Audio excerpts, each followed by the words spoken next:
Hi all, welcome to menders commerce academy. ഇന്ന് നമ്മൾ discuss ചെയ്യാൻ പോകുന്നത് +2 VHSC മാനേജ്മെൻറ്റിലെ സെക്കൻഡ് ചാപ്റ്ററാണ്. ഇമ്പോർട്ടൻറ്റ് പോയിൻറ്റ്സ് മാത്രമാണ് നമ്മൾ ഡിസ്കസ് ചെയ്യുന്നത്. അപ്പോൾ working capital management, working capital എന്ന് വെച്ചിട്ടുണ്ടെങ്കിൽ ഫസ്റ്റ് നമുക്ക് മനസ്സിലാക്കണം, നമ്മുടെ ബിസിനസ്സിൻ്റെ ഡേ ടു ഡേ ആവശ്യങ്ങൾക്ക് വേണ്ടി വരുന്ന ക്യാപിറ്റലിനെയാണ് നമ്മൾ വർക്കിംഗ് ക്യാപിറ്റൽ എന്ന് പറയുന്നത്. Investment fixed asset is called fixed capital അല്ലെങ്കിൽ ക്യാപിറ്റൽ ബഡ്ജറ്റിംഗ് എന്ന് പറയും നമ്മുടെ അടുത്ത ചാപ്റ്റർ. അപ്പോൾ investment in current asset is called working capital. ഈ ഒരു വരിയെങ്കിലും നിങ്ങൾ പഠിച്ചു വെക്കണം. ഇൻവെസ്റ്റ്മെൻറ്റ് ഇൻ കറണ്ട് അസറ്റിനെയാണ് നമ്മൾ എന്ത് പറയുന്നത്, വർക്കിംഗ് ക്യാപിറ്റൽ എന്ന് പറയുന്നത്. അത്രയെങ്കിലും നിങ്ങൾ മനസ്സിലാക്കി വെക്കേണ്ടതാണ്. ഇൻവെസ്റ്റ്മെൻറ്റ് ഇൻ കറണ്ട് അസറ്റിനെയാണ് നമ്മൾ എന്ത് പറയുന്നത്, വർക്കിംഗ് ക്യാപിറ്റൽ എന്ന് പറയുന്നത്. ഇനി അതിൻ്റെ പ്രാധാന്യം എന്താണെന്ന് പറയുന്നുണ്ട്. ഇമ്പോർട്ടൻസ് ഓഫ് വർക്കിംഗ് ക്യാപിറ്റൽ നമുക്ക് വേണ്ടേ, നമ്മുടെ ഡേ ടു ഡേ ആക്ടിവിറ്റീസൊക്കെ പ്രോപ്പറായ രീതിയിൽ നടന്നു പോകണമെങ്കിൽ നമുക്ക് എന്ത് അത്യാവശ്യമാണ്, വർക്കിംഗ് ക്യാപിറ്റൽ വേണം. എന്ന് വെച്ചാൽ സഫിഷ്യൻറ്റ് ക്യാഷ് വേണം. ക്യാഷ്, അതുപോലെ തന്നെ ഡെപ്റ്റേഴ്സ്, കറണ്ട് അസറ്റ്, സ്റ്റോക്ക്. അപ്പോൾ കറണ്ട് അസറ്റിലുള്ള ഇൻവെസ്റ്റ്മെൻറ്റിനെയാണ് നമ്മൾ എന്ത് പറയുന്നത്, വർക്കിംഗ് ക്യാപിറ്റൽ എന്ന് പറയുന്നത്. അപ്പോൾ ഏതൊക്കെയാണ് ഈ കറണ്ട് അസറ്റുകൾ? Cash in hand, cash at bank, short term ഇൻവെസ്റ്റ്മെൻറ്റുകൾ, നമ്മുടെ ഡെപ്റ്റേഴ്സ്, ബിൽസ് റിസീവബിൾ, ഇതൊക്കെയാണ് നമ്മുടെ കറണ്ട് അസറ്റ്. അപ്പോൾ കറണ്ട് ആസ്തികൾ വേണം നമുക്ക്, സ്റ്റോക്ക് ഇൻ ട്രേഡ്. അപ്പോൾ ഇതൊക്കെ ഉണ്ടെങ്കിലേ നമ്മുടെ ബിസിനസ് എന്ത് ചെയ്യാൻ പറ്റുള്ളൂ, പ്രോപ്പറായ രീതിയിൽ വർക്ക് ചെയ്യാനായിട്ട് പറ്റുള്ളൂ, അല്ലെങ്കിൽ ഫങ്ഷൻ ചെയ്യാനായിട്ട് പറ്റുള്ളൂ. അപ്പോൾ എന്തുകൊണ്ടൊക്കെ കാരണങ്ങൾ കൊണ്ടാണ് വർക്കിംഗ് ക്യാപിറ്റൽ ഇമ്പോർട്ടൻ്റ് ആണെന്ന് പറയുന്നത്, അതാണ് ഇതിൽ പറയുന്നത്. First point, ensure solvency of business by providing uninterrupted flow of production. Solvent ആവുക എന്ന് വെച്ചിട്ടുണ്ടെങ്കിൽ എന്താണ്, ബിസിനസ്സിനെ ക്യാഷ് പേയ്മെൻ്റ് ഒക്കെ നടത്താനുള്ള എബിലിറ്റി ഉണ്ട്. അതാണ് ഈ സോൾവെൻസി എന്നതുകൊണ്ട് ഉദ്ദേശിക്കുന്നത്. ഇപ്പോൾ പ്രോപ്പറായ സമയത്ത് അതിന് പണത്തിൻ്റെ ഒഴുക്കുണ്ട്, അല്ലെങ്കിൽ അതിന് സോൾവെൻ്റ് ആണ്, അതിൻ്റെ ആവശ്യമായിട്ടുള്ള ക്യാഷ് പേയ്മെൻറ്റ് നടത്താനും അതിൻ്റെ ബിസിനസ്സിന് എന്തെങ്കിലും ലയബിലിറ്റീസ് ഒക്കെ ഉണ്ടെങ്കിൽ പേ ഓഫ് ചെയ്യാനും എല്ലാം ഉള്ള എബിലിറ്റി ഉണ്ട്, സോൾവെൻ്റ് ആണ്. അതിന് കടങ്ങളൊക്കെ വീട്ടാനുള്ള കയ്യിൽ ക്യാഷ് ഉണ്ട്. അതാണ് എന്തുകൊണ്ട് ഉദ്ദേശിക്കുന്നത്, സോൾവെൻസി എന്ന ടേം കൊണ്ട് ഉദ്ദേശിക്കുന്നത്. അപ്പോൾ എൻഷുർ സോൾവെൻസി, ഈ ഒരു പോയിന്റ് ഓർത്ത്, സോൾവെൻസി എന്ന വർക്ക് ഓർത്ത് വെക്കുക. Of the business by providing, എങ്ങനെയാണ്, അൺഇൻറ്ററപ്റ്റഡ് ഫ്ലോ ഓഫ് പ്രൊഡക്ഷൻ. അപ്പോൾ നല്ല സോൾവെൻ്റ് ആണെങ്കിൽ അവിടെ എന്തുണ്ടാവില്ല, പ്രൊഡക്ഷൻ ഒരു തടസ്സവും ഉണ്ടാവില്ല. അപ്പോൾ അങ്ങനെ കുറച്ച് കാര്യങ്ങൾ, ആ കീവേഡുകൾ നോട്ട് ചെയ്ത് വെക്കുക. രണ്ടാമത്തെ പോയിന്റ് എന്താ പറയുന്നത്, enable a business to make quick payments and enhance the reputation of organization. അപ്പോൾ ക്വിക്ക് പേയ്മെൻറ്റ്സ് നടത്താനായിട്ട് സഹായിക്കുന്നു എന്നാണ് പറയുന്നത്. എങ്ങനെയാണ് ക്വിക്ക് പേയ്മെൻറ്റ്, കയ്യിൽ പൈസ ഉണ്ടെങ്കിൽ എന്ത് ചെയ്യാം, നമുക്ക് പേയ്മെൻറ്റ് നടത്താം. അപ്പോൾ enhance reputation of the organisation, correct സമയത്ത് പൈസ കൊടുക്കുന്നു. ഇപ്പോൾ നമ്മൾ റോ മെറ്റീരിയൽ മേടിച്ച് സപ്ലയർക്ക് നമ്മുടെ അടുത്ത് പൈസ ഉണ്ട്, അപ്പോൾ നമ്മൾ കറക്റ്റ് സമയത്ത് കൊടുക്കുന്നെങ്കിൽ നമുക്ക് എന്താണ്, ക്വിക്ക് പേയ്മെൻറ്റ് നടത്തി. അപ്പം നമ്മുടെ പേരൊന്നും അവിടെ മോശമാവില്ല, നമ്മുടെ ബിസിനസ്സിൻ്റെ റെപ്യൂട്ടേഷൻ കൂടും. നമ്മൾ തന്നെ അങ്ങനെ തന്നെയല്ലേ, കടം മേടിച്ചു പ്രോപ്പറായ സമയത്ത് കൊടുക്കാൻ പറ്റുകയാണെങ്കിൽ ഓക്കെ, നമ്മൾ ഓക്കെ നല്ലൊരു പേഴ്സൺ ആണെന്ന് പറയും.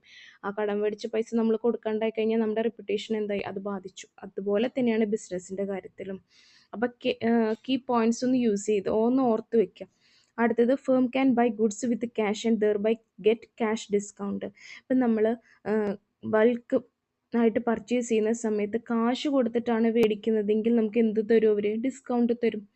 അപ്പോൾ നമുക്ക് എന്ത് കിട്ടും, നമ്മുടെ അടുത്ത് പൈസ ഉണ്ടെങ്കിൽ, നമ്മുടെ അടുത്ത് വർക്കിംഗ് ക്യാപിറ്റൽ ഉണ്ടെങ്കിൽ നമുക്ക് എന്ത് കിട്ടി, ക്യാഷ് ഡിസ്കൗണ്ടുകൾ കിട്ടും. അപ്പോൾ കുറച്ച് പൈസ അങ്ങോട്ട് കൊടുത്താൽ മതി, ആ കാര്യം ഓർക്കാം.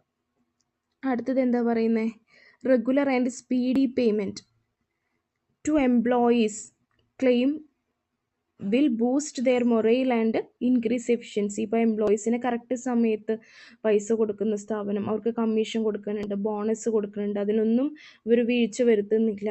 അപ്പോൾ എന്തായിരിക്കും, മൊറൈൽ ആൻഡ് ഇൻക്രീസ് എഫിഷ്യൻസി, അവരുടെ മൈൻഡിൽ എന്ത് തോന്നുന്നു, നമ്മുടെ ഓർഗനൈസേഷൻ നമ്മളെ നല്ല രീതിയിൽ ട്രീറ്റ് ചെയ്യുന്നുണ്ട്, അപ്പോൾ നമ്മൾ നല്ല രീതിയിൽ നിൽക്കണം. അതുപോലെ തന്നെ എന്ത് ചെയ്യും, ഇത് പൈസ കിട്ടുകയാണ്, അപ്പോൾ നന്നായി വർക്ക് ചെയ്ത് അവർക്ക് അതിനുള്ള ബെനിഫിറ്റ് കൊടുക്കുന്നുണ്ട്. പൈസ കൊടുക്കുന്നുണ്ടെങ്കിൽ അവരുടെ എഫിഷ്യൻസി എന്ത് ചെയ്യും, ഓട്ടോമാറ്റിക്കലി ഇൻക്രീസ് ചെയ്യും. ആ ഒരു പോയിന്റ് നോക്കി വെക്കുക. അടുത്തത്, helps the organization to take advantage of changes in the market. ഇപ്പോൾ വിപണിയിലെ മാറ്റങ്ങൾ നമുക്ക് എന്ത് ചെയ്യാൻ പറ്റും, പ്രയോജനപ്പെടുത്താൻ പറ്റും. അപ്പോൾ വിപണിയിൽ വരുന്ന മാറ്റങ്ങൾക്കനുസരിച്ച്, അല്ലെങ്കിൽ നമ്മുടെ കോമ്പറ്റീഷൻ അനുസരിച്ച് നമുക്ക് എന്ത് ചെയ്യാൻ പറ്റും, പുതിയ പുതിയ പ്രൊഡക്റ്റുകൾ ലോഞ്ച് ചെയ്യാനോ മാറ്റങ്ങൾ വരുത്താനോ അഡ്വർടൈസ്മെൻറ്റ് കൊടുക്കാനോ ഏതിന് നമ്മുടെ അടുത്ത് എന്തുണ്ടാവും, ഈ അപ്പോൾ എന്തെങ്കിലും ചെറിയ ചെറിയ രീതിയിൽ സെയിൽ ഇൻക്രീസ് ചെയ്യാനുള്ള മെഷേഴ്സ് കൊണ്ടുവരാനോ ഒക്കെ നമ്മുടെ അടുത്ത് പണം ഉണ്ടാവും. അപ്പോൾ helps the organization to take advantages of changes in the market. വിപണിയിൽ എന്ത് മാറ്റം വന്നാലും അത് നമ്മളുടെ ബിസിനസ്സിൽ മാറ്റം വരുത്തി നമുക്ക് അതിൽ നിന്ന് അഡ്വാൻറ്റേജ് എടുക്കാനായിട്ട് ഹെൽപ്പ് ചെയ്യും. അടുത്തത് strengthen to deal with uncertainties. ഇപ്പോൾ നമ്മുടെ അടുത്ത് ഫണ്ട് ഉണ്ടെങ്കിൽ നമ്മുടെ ലൈഫിൽ തന്നെ എന്തെങ്കിലും ഒരു അൺസർട്ടനിറ്റി വന്നാൽ നമുക്കത് മീറ്റ് ചെയ്യാൻ പറ്റും. നമ്മുടെ അടുത്ത് ഫണ്ട് ഇല്ലെങ്കിൽ എന്തായിരിക്കും അവസ്ഥ? അതുപോലെ തന്നെയാണ്. അപ്പോൾ അനിശ്ചിതത്വങ്ങളെ നേരിടാനായിട്ടുള്ള ശക്തി ഇത് നൽകും. നല്ലൊരു വർക്കിംഗ് ക്യാപിറ്റൽ ഉണ്ടെങ്കിൽ ഹെൽപ്പ് ചെയ്യും. Create an atmosphere of security, confidence and high morale. നല്ലൊരു സുരക്ഷിതത്വമാണ്. ഫണ്ട് ഉണ്ടെങ്കിൽ നമ്മുടെ ലൈഫിൽ ഫീൽ ചെയ്യുന്ന പോലെ തന്നെ ബിസിനസ്സിനും എന്താണ്, ഒരു ഫീലിംഗ് ഓഫ് സെക്യൂരിറ്റിയാണ്, ഒരു കോൺഫിഡൻസ് ആണ്, അതുപോലെ ഹൈ മൊറയിലാണ്. അപ്പോൾ ഇതാണ് നമ്മുടെ വർക്കിംഗ് ക്യാപിറ്റൽ നമ്മുടെ ബിസിനസ്സിൽ വേണം, അല്ലെങ്കിൽ അതിൻ്റെ പ്രാധാന്യം എന്ന് പറയുന്നത്. അടുത്തത് concept of working capital. Working capital എന്നൊരു കുറച്ച് കോൺസെപ്റ്റുകൾ പഠിക്കാനുണ്ട്, ഇമ്പോർട്ടൻ്റ് ആണ്. ഇതിൽ നിന്ന് നിങ്ങൾക്ക് ഒരു പ്രോബ്ലം ചോദിക്കാറുണ്ട്, ഇപ്പോൾ റിപ്പീറ്റഡ് ആയിട്ട് ആ ക്വസ്റ്റ്യൻ ചോദിച്ചു കാണാറുണ്ട്. കോൺസെപ്റ്റ് ഓഫ് വർക്കിംഗ് ക്യാപിറ്റൽ നമുക്ക് പഠിക്കാനുള്ളത് 4 കോൺസെപ്റ്റാണ് നമുക്ക് മെയിനായിട്ട് നോക്കാനുള്ളത്. ഒന്ന് gross working capital, net working capital, fixed working capital, temporary or variable working capital എന്ന് പറയും. എന്താണ് ഗ്രോസ് വർക്കിംഗ് ക്യാപിറ്റൽ? നമ്മൾ കഴിഞ്ഞ ചാപ്റ്റർ പഠിച്ചപ്പോൾ പറഞ്ഞതാണ് ഗ്രോസ് എന്ന് വെച്ചാൽ മുഴുവൻ എന്നുള്ള അർത്ഥമാണ് ഗ്രോസ്. അപ്പോൾ ഇതിൽ പറയുന്നു സം ടോട്ടൽ ഓഫ്, ഗ്രോസ് എന്ന് പറഞ്ഞാൽ മുഴുവൻ എന്നുള്ളൊരു അർത്ഥം ഒന്ന് മനസ്സിലായി. സം ടോട്ടൽ ആണ്, sum total of all current asset. അപ്പോൾ അതാണ് പഠിക്കേണ്ടത്. Sum total of all current asset of a business concern is called gross working capital. നിങ്ങളുടെ മനസ്സിൽ വരണം ഗ്രോസ് എന്ന് പറഞ്ഞിട്ടുണ്ടെങ്കിൽ ടോട്ടൽ, സം ടോട്ടൽ എന്നാണ്, മുഴുവൻ എന്ന അർത്ഥമാണ്. അപ്പോൾ മൊത്തം കറണ്ട് അസറ്റുകൾ കൂട്ടിയാൽ കിട്ടുന്ന എമൗണ്ടിനെയാണ് നമ്മൾ എന്ത് പറയുന്നത്, ഗ്രോസ് വർക്കിംഗ് ക്യാപിറ്റൽ എന്ന് പറയുന്നത്. അപ്പോൾ ഈ ഇക്വേഷൻ നോക്കുക, ഗ്രോസ് വർക്കിംഗ് ക്യാപിറ്റൽ എന്ന് പറഞ്ഞാൽ എന്താ, ടോട്ടൽ കറണ്ട് അസറ്റ് ആണ് ഈ ഗ്രോസ് വർക്കിംഗ് ക്യാപിറ്റൽ എന്ന് പറയുന്നത്.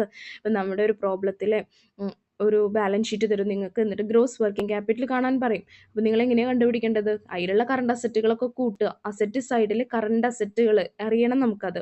Cash in hand, cash at bank, inventory, prepaid എക്സ്പെൻസുകൾ, bills receivables, debtors, short term investment, അതുപോലെ വർക്ക് ഇൻ പ്രോഗ്രസ്, ഇതൊക്കെ എന്താണ്, കറണ്ട് അസറ്റാണ്. അപ്പോൾ കറണ്ട് അസറ്റുകളൊക്കെ കൂട്ടിക്കഴിഞ്ഞാൽ എന്ത് കിട്ടി നിങ്ങൾക്ക്, ഗ്രോസ് വർക്കിംഗ് ക്യാപിറ്റൽ കിട്ടി. ഇനി നെറ്റ് വർക്കിംഗ് ക്യാപിറ്റൽ എന്താണ്? നെറ്റ് എന്ന് പറഞ്ഞാൽ നമ്മൾ കഴിഞ്ഞ ഇതിൽ പഠിച്ച പോലെ തന്നെ നമ്മൾ GNP, GDP ഒക്കെ പഠിച്ചിരുന്നു, NNP ഒക്കെ പഠിച്ചിരുന്നു. അപ്പം നെറ്റ് കാണണമെങ്കിൽ നമ്മൾ എന്തെങ്കിലും ഒന്ന് അതിൽ നിന്ന് കുറയ്ക്കണം എന്ന് മൈൻഡിൽ ആദ്യം ഓർക്കുക. അപ്പോൾ net working capital is the difference between current asset and current liabilities. നമ്മുടെ കറണ്ട് അസറ്റുകളുടെ ടോട്ടലിൽ നിന്ന് എന്ത് കുറയ്ക്കുക, കറണ്ട് ലയബിലിറ്റി കുറച്ചാൽ കിട്ടുന്നതാണ് ഇത് നെറ്റ് വർക്കിംഗ് ക്യാപിറ്റൽ. അപ്പം നെറ്റ് എന്ന് നമ്മുടെ മൈൻഡിൽ വരണം, എന്തെങ്കിലും ഒന്ന് കുറയ്ക്കണം. Okay, next fixed working capital ആണ്. ഫിക്സ്ഡ് വർക്കിംഗ് ക്യാപിറ്റൽ ഈസ് ഈ working capital that business needs on continuous basis to perform normal functions.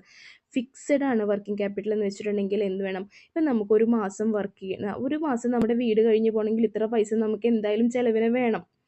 അപ്പോൾ അതുപോലെ തന്നെയാണ് ഫിക്സ്ഡ് വർക്കിംഗ് ക്യാപിറ്റൽ എന്ന് പറയുന്നത്. Fixed working capital is working capital that business needs on A continuous basis. സ്ഥിരമായിട്ട് എന്ത് വേണം, പ്രൊഡക്ഷനും കാര്യങ്ങളൊക്കെ നടന്നു പോകാൻ സ്ഥിരമായിട്ട് ഇത് ഇത്ര എമൗണ്ട് ഓഫ് വർക്കിംഗ് ക്യാപിറ്റൽ വേണം. നോർമലി ഫങ്ഷൻ ചെയ്യാൻ വേണ്ടി വരുന്ന ഒരു സ്ഥിരമായിട്ട് നമുക്ക് വേണ്ടി വരുന്ന ഒരു വർക്കിംഗ് ക്യാപിറ്റലിനെയാണ് നമ്മൾ എന്ത് പറയുന്നത്, ഫിക്സ്ഡ് വർക്കിംഗ് ക്യാപിറ്റൽ എന്ന് പറയുന്നത്. നെക്സ്റ്റ് ആണ് temporary or variable working capital. അതെന്താണ്, വാരി ചെയ്യും, പേരിൽ തന്നെ ഉണ്ട്, ഒരു ഫിക്സ്ഡ് എമൗണ്ട് അല്ല നമുക്ക് വേണ്ടി വരിക. ഇപ്പോൾ നോക്കി നോക്കൂ, സീസണൽ സമയത്ത് നമുക്ക് എന്ത് വരും, ചിലപ്പോൾ വരും എക്സ്ട്രാ എമൗണ്ട് വരും, അത് ടെമ്പററി ആണ്. ഇനിയിപ്പോൾ ഓണം വരുന്നു, അപ്പോൾ ബിസിനസ്സുകാർക്ക് എന്ത് ചെയ്യും, ഓണത്തിൻ്റെ എക്സ്ട്രാ നീഡ് മീറ്റ് ചെയ്യാൻ വേണ്ടിയിട്ട് എക്സ്ട്രാ പ്രൊഡക്ഷൻ നടത്തണം, അതൊരു സീസണൽ ആണ്, ഒരു സ്പെഷ്യൽ നീഡിന് വേണ്ടിയിട്ടാണ്. അത് ഇനിയിപ്പോൾ അടുത്ത മാസം അത് തന്നെ അത്രയും പ്രൊഡക്ഷൻ വേണ്ടി വരുമോ, വേണ്ട. അപ്പോൾ it is working capital needed to meet seasonal needs and certain special needs ഒക്കെ മീറ്റ് ചെയ്യാൻ വേണ്ടി വരുന്ന വർക്കിംഗ് ക്യാപിറ്റലാണ് ടെമ്പററി അല്ലെങ്കിൽ വാരിയബിൾ വർക്കിംഗ് ക്യാപിറ്റൽ. അത് നമുക്ക് സ്ഥിരമായിട്ട് നമ്മുടെ കയ്യിൽ വേണ്ടി വരില്ല, ആ സീസണൽ ടൈമിലോ അല്ലെങ്കിൽ സ്പെഷ്യൽ നീഡ്സ് ഒക്കെ മീറ്റ് ചെയ്യാൻ വേണ്ടി മാത്രമേ നമുക്ക് അത്യാവശ്യമുള്ളൂ. അത് ആ സീസൺ കഴിഞ്ഞോ അല്ലെങ്കിൽ ആ ഒരു ഇത് കഴിഞ്ഞോ നമുക്ക് പിന്നെ എന്ത് വേണ്ട, ആ വർക്കിംഗ് ക്യാപിറ്റലിൻ്റെ ആവശ്യമില്ല. ഇത് ഫിക്സ്ഡ് ആയിട്ട് നമ്മുടെ കയ്യിൽ വേണ്ട, അത് അതിൻ്റെ എമൗണ്ട് എന്ത് ചെയ്യും, വാരി ചെയ്യും. അപ്പോൾ ടെമ്പററി പഠിക്കുമ്പോൾ എന്ത് അർത്ഥം, working capital need to meet seasonal needs and special need.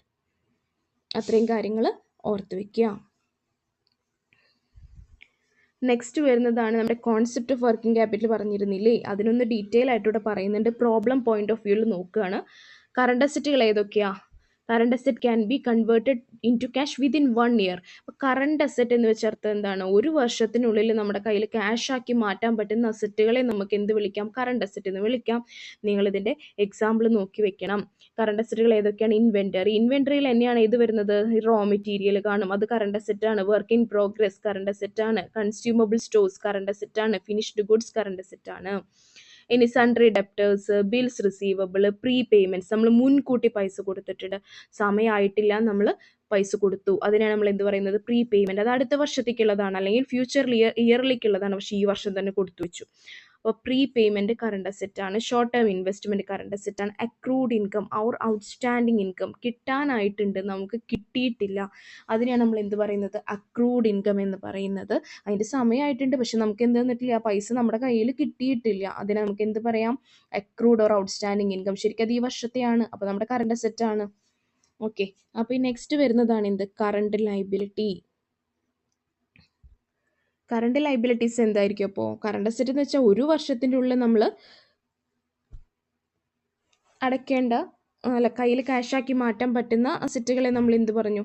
Current asset എന്ന് പറഞ്ഞു. അപ്പോൾ എന്തായിരിക്കും current liability? Payable within 1 year, ഒരു വർഷത്തിനുള്ളിൽ നമ്മൾ കൊടുത്തു തീർക്കേണ്ട ലൈബിലിറ്റീസ് അല്ലെങ്കിൽ നമ്മുടെ ബാധ്യതകളെ നമുക്ക് എന്ത് പറയാം? കറണ്ട് ലൈബിലിറ്റീസ് എന്ന് പറയാം. എക്സാമ്പിളാണ് sundry creditors, bills payable, accrued income. Bills receivable asset ആണെങ്കിൽ ബിൽസ് പേയബിൾ ലൈബിലിറ്റി ആയി. സൺട്രി ഡെപ്റ്റേഴ്സ് അസറ്റ് ആണെങ്കിൽ ക്രെഡിറ്റ് ലൈബിലിറ്റി ആയി. അക്രൂഡ് എക്സ്പെൻസസ് എന്ന് വെച്ചിട്ടുണ്ടെങ്കിൽ കൊടുക്കാനായിട്ടുണ്ട്, കൊടുത്തിട്ടില്ല, അക്രൂഡ് ഓർ ഔട്ട്സ്റ്റാൻഡിങ് എക്സ്പെൻസസ്. നമ്മൾ ഈ മാസം സാലറി അവർക്ക് കൊടുക്കണം, എംപ്ലോയീസിന് നമ്മൾ കൊടുത്തിട്ടില്ല, സമയം കഴിഞ്ഞ ചിലവായി, അപ്പോൾ നമ്മുടെ ബാധ്യതയാണ് അത് കൊടുക്കുക എന്നുള്ളത്. Accrued or outstanding expense. Bank over draft, extra amount, അക്കൗണ്ടിൽ ഉള്ളതിനേക്കാൾ കൂടുതൽ എമൗണ്ട് നമ്മൾ പിൻവലിക്കുന്നതിന് ബാങ്ക് ഓവർ ഡ്രാഫ്റ്റ് ബാധ്യതയാണ്. അതിന് മുകളിൽ ഇൻട്രസ്റ്റ് ചാർജ് ചെയ്ത് നമ്മൾ തിരിച്ചടയ്ക്കണം. പ്രൊപ്പോസ്ഡ് ഡിവിഡൻറ്റ്, കൊടുക്കേണ്ട ഡിവിഡൻറ്റുകൾ. ഷോർട്ട് ടേമിലേക്കുള്ള ലോണ്, ടാക്സ് പേയ്മെൻറ്റ് ഡ്യൂ, ഇതൊക്കെ എന്താണ്? ടാക്സ് കൊടുക്കാനായിട്ടുണ്ട്, കൊടുത്തിട്ടില്ല, ഇതൊക്കെ എന്താണ്? ബാധ്യതകളാണ്. ഇത്രയും കാര്യങ്ങൾ നിങ്ങൾ മനസ്സിൽ വെക്കണം. കറണ്ട് അസറ്റുകളും കറണ്ട് ലൈബിലിറ്റീസും നോക്കണം. അപ്പോൾ ടോട്ടൽ കറണ്ട് അസറ്റിനെ നമ്മൾ എന്ത് വിളിച്ചു? ഗ്രോസ് വർക്കിംഗ് ക്യാപിറ്റൽ എന്ന് വിളിച്ചു. ഇനി നെറ്റ് വർക്കിംഗ് ക്യാപിറ്റൽ എന്തായിരുന്നു? നമ്മുടെ നെറ്റ് വർക്കിംഗ് ക്യാപിറ്റൽ എന്തായിരുന്നു? Current asset minus current liability. അപ്പോൾ ഇത് പ്രോബ്ലം ചെയ്യാൻ വേണ്ടിയിട്ട് നമുക്ക് എന്ത് വേണം? ഏതൊക്കെയാണ് കറണ്ട് ആസ്തികൾ, ഏതൊക്കെയാണ് കറണ്ട് ലൈബിലിറ്റീസ് എന്ന് നമുക്ക് നല്ല ധാരണ ഉണ്ടെങ്കിലേ നമുക്ക് എന്ത് ചെയ്യാൻ പറ്റുള്ളൂ? ആ പ്രോബ്ലം ചെയ്യാനായിട്ട് പറ്റുള്ളൂ. ഇത് മക്കളെ, ഇതൊരു ബാലൻസ് ഷീറ്റാണ് നമുക്ക് തന്നിരിക്കുന്നത്. ഈ ബാലൻസ് ഷീറ്റ് തന്നിട്ടുണ്ട്, ഇതിൽ നിന്ന് നമ്മൾ എന്ത് കണ്ടുപിടിക്കണം? ഗ്രോസ് വർക്കിംഗ് ക്യാപിറ്റൽ കണ്ടുപിടിക്കണം, നെറ്റ് വർക്കിംഗ് ക്യാപിറ്റൽ നമ്മൾ കണ്ടുപിടിക്കണം. അപ്പോൾ എന്താണ് ഗ്രോസ് വർക്കിംഗ് ക്യാപിറ്റൽ എന്ന് നോക്കാം. നമുക്കറിയാമല്ലോ, ഗ്രോസ് വർക്കിംഗ് ക്യാപിറ്റൽ എന്താ? ടോട്ടൽ ഓഫ് കറണ്ട് അസറ്റ് ആണെന്ന് നമ്മൾ പഠിച്ചിട്ടുണ്ട്. അപ്പം നമ്മൾ ഈ ബാലൻസ് ഷീറ്റിൻ്റെ അസറ്റ് സൈഡുകളിലേക്കൊന്ന് നോക്കി. അസറ്റ് സൈഡിലേക്ക് നോക്കുമ്പോൾ ഗുഡ്വിൽ നമ്മുടെ കറണ്ട് അസറ്റ് അല്ല, നമുക്ക് ഈ പ്രോബ്ലം ചെയ്യാൻ വേണ്ട. ലാൻഡ് ആൻഡ് ബിൽഡിംഗ്, അതൊരു ഫിക്സഡ് അസറ്റ് ആണ്, വേണ്ട. Plant and machinery fixed asset ആണ്, വേണ്ട. ഈ ഒരു വർഷത്തിനുള്ളിൽ ക്യാഷാക്കി മാറ്റില്ല, കാരണം ഇതൊക്കെ നമ്മൾ ഒരുപാട് വർഷത്തേക്ക് വേണ്ടിയിട്ടാണ് മേടിച്ചിട്ടിരിക്കുന്നത്. ഫിനിഷ്ഡ് ഗുഡ്സ്, അത് ഇൻവെന്ററിയുടെ ഒരു ഭാഗമാണ്, അപ്പോൾ അത് കറണ്ട് അസറ്റ് ആണ്, നമുക്ക് പ്രോബ്ലം ചെയ്യാൻ വേണ്ട. വർക്ക് ഇൻ പ്രോഗ്രസ് വേണം, ഇൻവെന്ററിയുടെ ഭാഗമാണ്. പ്രീപെയ്ഡ് എക്സ്പെൻസ് ഇൻവെന്ററിയുടെ ഭാഗമാണ്, വേണം. മാർക്കറ്റബിൾ സെക്യൂരിറ്റീസ് കറണ്ട് അസറ്റ് ആണ്, നമുക്ക് വേണം. സൺട്രി ഡെപ്റ്റേഴ്സ് കറണ്ട് അസറ്റ് ആണ്, വേണം. ബിൽസ് റിസീവബിൾ വേണം. ക്യാഷ് ഇൻ ബാങ്ക് വേണം. ഇതൊക്കെ കറണ്ട് അസറ്റുകളാണ്. അപ്പോൾ ടോട്ടൽ വർക്കിംഗ് ക്യാപിറ്റൽ ഇതേവഴി കണ്ടിരിക്കുന്നു. Sum total of current asset കൂട്ടിയിരിക്കുന്നു. ഏതൊക്കെ കൂട്ടി? 1,20,000 ഫിനിഷ്ഡ് ഗുഡ്സ് ഇത് ആഡ് ചെയ്തിരിക്കുന്നു, 80,000 വർക്ക് ഇൻ പ്രോഗ്രസ് ആഡ് ചെയ്തിരിക്കുന്നു, 40,000 പ്രീപെയ്ഡ് എക്സ്പെൻസ് ആഡ് ചെയ്തിരിക്കുന്നു, 1,20,000 മാർക്കറ്റബിൾ സെക്യൂരിറ്റീസ് ആഡ് ചെയ്തിരിക്കുന്നു, സൺട്രി ഡെപ്റ്റേഴ്സ് 1,80,000 ആഡ് ചെയ്തിരിക്കുന്നു, ബിൽസ് റിസീവബിൾ 40,000 ആഡ് ചെയ്തിരിക്കുന്നു, ക്യാഷ് അറ്റ് ബാങ്ക് 1,80,000 ആഡ് ചെയ്തിരിക്കുന്നു, 7,60,000 total of total of current asset ആണ് ഇത്. ഗ്രോസ് വർക്കിംഗ് ക്യാപിറ്റൽ നമുക്ക് കിട്ടി, ഗ്രോസ് വർക്കിംഗ് ക്യാപിറ്റൽ കിട്ടി. ഇനി അടുത്തത് എന്താണ്? Net working capital. അപ്പോൾ നെറ്റ് വർക്കിംഗ് ക്യാപിറ്റലിൻ്റെ ഇക്വേഷൻ നമുക്കറിയാം, current asset minus current liability. Short term asset means current asset minus current liability. ഇപ്പോൾ കറണ്ട് അസറ്റുകളുടെ ടോട്ടൽ നമുക്ക് ഓൾറെഡി കിട്ടിയിട്ടുണ്ട്, 7,60,000. ഇനി അത് കണ്ടുപിടിക്കേണ്ട. ഇനി നമുക്ക് എന്ത് കണ്ടുപിടിക്കണം? കറണ്ട് ലൈബിലിറ്റിയുടെ ഭാഗം നോക്കണം. അപ്പോൾ ഇവിടെ നോക്കുക, ലയബിലിറ്റി സൈഡിലോട്ട് നോക്കുക. നമ്മുടെ ഇതാണ് നമ്മുടെ ഡെബിറ്റ്, നമ്മുടെ ബാലൻസ് ഷീറ്റിലെ ലയബിലിറ്റി സൈഡ്. ലയബിലിറ്റി സൈഡിലേക്ക് വരുന്നു. കറണ്ട് ആസ്തികളും ലയബിലിറ്റികളും മാത്രം നമുക്ക് കണ്ടുപിടിക്കണം. ഇക്വിറ്റി ഷെയർ അല്ല, അത് ലോങ് ടേം ലയബിലിറ്റി ആണ്. ഡിബെഞ്ചേഴ്സ് ലോങ് ടേം ലയബിലിറ്റി ആണ്. റിസർവ് ലോങ് ടേം ലയബിലിറ്റീസ് ആണ്. റിസർവ് ആൻഡ് സർപ്ലസ് ആണ്, ലോങ് ടേം ആണ്. സൺട്രി ക്രെഡിറ്റേഴ്സ് വേണം, ബിൽസ് പേയബിൾ വേണം, ഔട്ട്സ്റ്റാൻഡിങ് എക്സ്പെൻസ് വേണം, ബാങ്ക് ഓവർ ഡ്രാഫ്റ്റ് വേണം, പ്രൊവിഷൻ ഫോർ ടാക്സ് വേണം, പ്രൊപ്പോസ്ഡ് ഡിവിഡൻഡ് വേണം. ഇതൊക്കെ നമ്മൾ പഠിച്ചതാണ്. ഇതൊക്കെ കറണ്ട് ലയബിലിറ്റീസ് ആണ്. നമ്മൾ ജസ്റ്റ് എമൗണ്ടുകൾ എടുത്ത് എഴുതുന്നു. സൺട്രി ക്രെഡിറ്റേഴ്സിൻ്റെ 3 ലക്ഷം, ബിൽസ് പേയബിൾ 6 ലക്ഷം, outstanding expense 40,000, bank overdraft 1 ലക്ഷം, provision for tax 40,000, proposed dividend 60,000, എല്ലാം കൂടി കൂട്ടി 6 ലക്ഷം കിട്ടി. Total working capital, net working capital കാണാൻ വേണ്ടിയിട്ട് നമ്മൾ എന്ത് ചെയ്തു? Current asset minus current liability 1,60,000. അപ്പോൾ നമ്മളിവിടെ ഗ്രോസ് വർക്കിംഗ് ക്യാപിറ്റലും ചെയ്തു, നെറ്റ് വർക്കിംഗ് ക്യാപിറ്റലും നമ്മൾ കണ്ടുപിടിച്ചു. ഇങ്ങനത്തെ ഒരു പ്രോബ്ലം ചോദിക്കുന്നതാണ്, എപ്പോഴും ചോദിക്കാറുണ്ട്. ക്വസ്റ്റ്യൻ പേപ്പറിൽ ഒരു ഷുവർ ക്വസ്റ്റ്യൻ ആണ്. കറണ്ട് അസറ്റുകളും കറണ്ട് ലയബിലിറ്റീസും മാത്രം മനസ്സിലാക്കി കഴിഞ്ഞാൽ ഈ പ്രോബ്ലം വളരെ ഈസി ആയിട്ട് നമുക്ക് ചെയ്യാനായിട്ട് പറ്റും. അപ്പോൾ ഇന്നത്തെ ക്ലാസ് മനസ്സിലായെന്ന് വിചാരിക്കുന്നു. നിങ്ങൾ കൂടുതൽ അപ്ഡേറ്റ്സിന് വേണ്ടി എൻ്റെ ചാനൽ സബ്സ്ക്രൈബ് ചെയ്യുക, കമൻറ്റ് ചെയ്യുക. നിങ്ങൾക്ക് എന്തെങ്കിലും സജഷൻസും ഒക്കെ പറയാനുണ്ടെങ്കിൽ കമൻറ്റ് ചെയ്യുക. എന്തെങ്കിലും ഡൗട്ട് വരികയാണെങ്കിൽ കമൻറ്റ് ചെയ്യുക, നമുക്കത് ക്ലിയർ ചെയ്യാം. Okay, thanks for watching.